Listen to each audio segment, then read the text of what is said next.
आस्था times, समाजसेवेची आस्था असणारं एकमेव व्यासपीठ।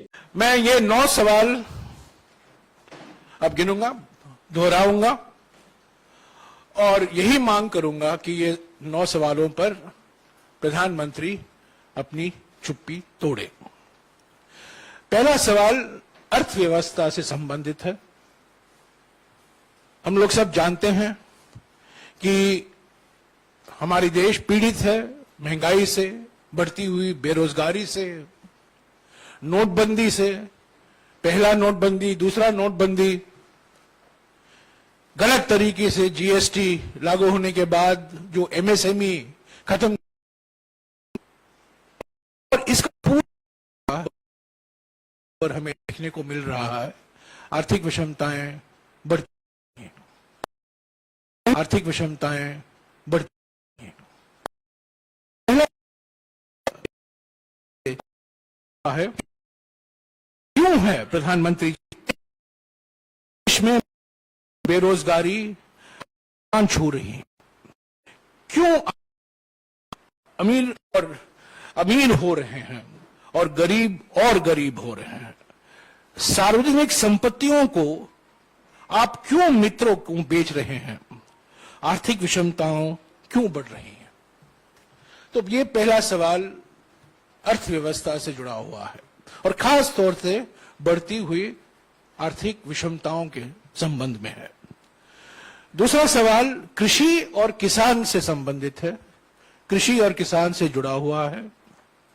ऐसा क्यों है प्रधानमंत्री जी कि पिछले 9 सालों में भी किसानों की आय 2 गुनी नहीं हुई है? ये उनका वादा था, ये वादा अभी तक पूरा नहीं हो पाया। 3 काले कृषि कानूनों को रद्द करते समय किसान संगठनों के साथ हुए समझौतों को अभी तक लागू क्यों नहीं किया गया है? एमएसपी की गारंटी क्यों नहीं दी गई है? इस पर बहुत लंबी चर्चा हुई है। पहले किसान संगठनों के साथ सरकार की बातचीत हुई, संसद में भी इस पर बहस हुई, ये काले कानून पारित हुए। उसके बाद मजबूरी से प्रधानमंत्री ने इसको वापस लेना पड़ा। तब के समय कुछ बातचीत हुई किसान संगठनों के साथ, और आज भी रद्द करते वक्त जो वादे किए गए थे, जो गारंटी दिए थे, आज तक वो पूरे नहीं हुए हैं। तीसरा सवाल प्रधानमंत्री से, ये तीसरा सवाल पिछले 3-4 महीने से हम कर रहे हैं।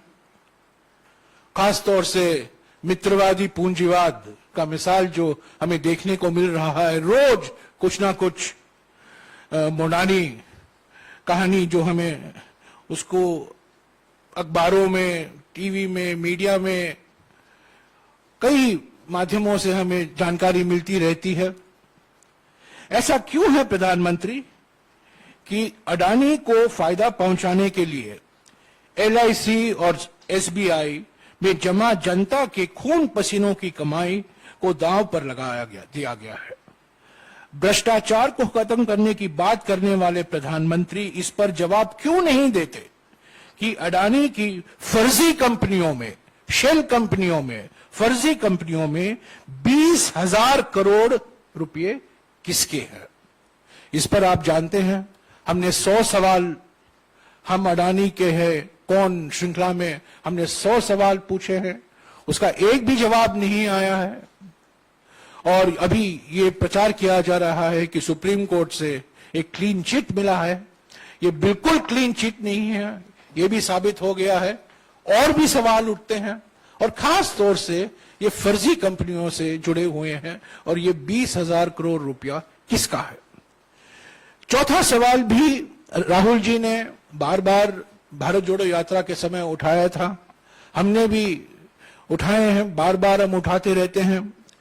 ये आंतरिक सुरक्षा से संबंधित है और खास तौर से चीन से जुड़ा हुआ है। जो 19 जून 2020 को प्रधानमंत्री ने चीन को क्लीन चिट दे दी, उसके वजह से हमें परेशानी भुगतनी पड़ी है। और हमारा इस संबंध में सवाल है, ऐसा क्यों है प्रधानमंत्री जी कि चीन को लाल आंख दिखाने की बात करने वाले आप उनको 2020 में क्लीन चिट दे दी, जबकि वो आज भी हमारी जमीन पर कब्जा करके बैठा है। पांचवा सवाल, अभी आप देख रहे हैं मणिपुर में क्या हो रहा है, एक वो अभी नया मिसाल है। और भी राज्यों में ध्रुवीकरण फैलाया जा रहा है, हिंसा फैलाया जा रहा है। सामाजिक सद्भाव जो बिगड़ा है, सामाजिक सद्भावना जो बिगड़ा है, उस पर यह सवाल है। ऐसा क्यों है प्रधानमंत्री जी कि चुनावी फायदे के लिए जानबूझकर बंटवारे की राजनीति को हवा दी जा रही है और समाज में डर और माहौल बनाया जा रहा है। एक तरफ राजनीतिक विरोधियों के खिलाफ डर और धमकी, और दूसरी तरफ समाज में अलग अलग धर्म, अलग अलग जाति, अलग अलग भाषा, अलग अलग प्रांत में बंटवारे की राजनीति का उपयोग किया जा रहा है अपनी राजनीतिक मकसद के लिए।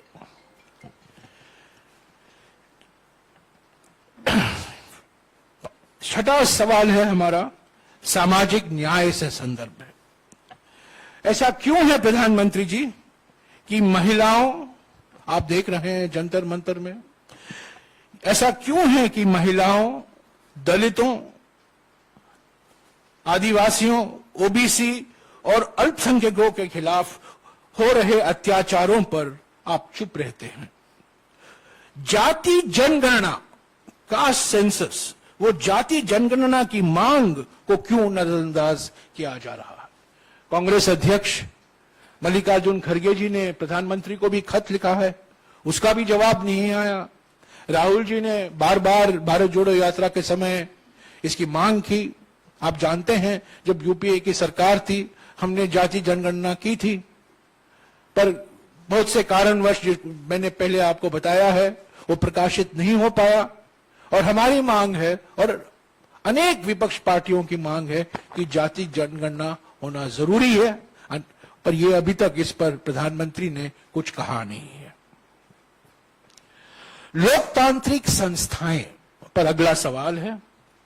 ऐसा क्यों है प्रधानमंत्री कि विपक्षी दलों और नेताओं के खिलाफ बदले की भावना, प्रतिशोध की भावना से कार्रवाई की जा रही है? क्यों जनता द्वारा चुनी हुई विपक्षी दलों की कई सरकारें गिराई गई हैं? पिछले 9 सालों में संवैधानिक और लोकतांत्रिक संस्थाओं को क्यों कमजोर किया जा रहा है? 8वां सवाल, जन कल्याण की योजनाएं, मिसाल के तौर से महात्मा गांधी नरेगा।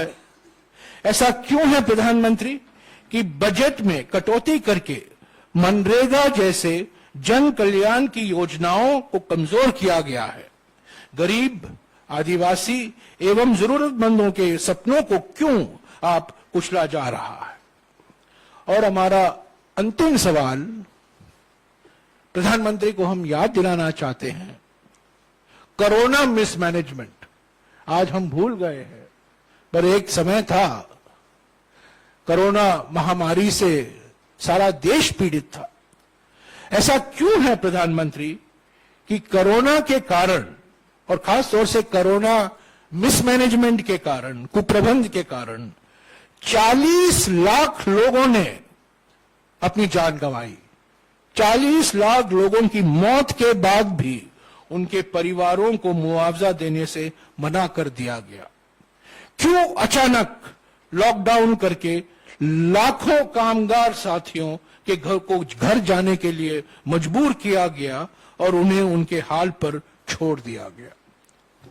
तो साथियों, ये 9 सवाल हैं, 9 साल के 9 सवाल, भारत जोड़ो यात्रा के 9 सवाल, राहुल जी के 9 सवाल, हमारे कांग्रेस अध्यक्ष के 9 सवाल, कांग्रेस पार्टी के 9 सवाल और देश की जनता का 9 सवाल।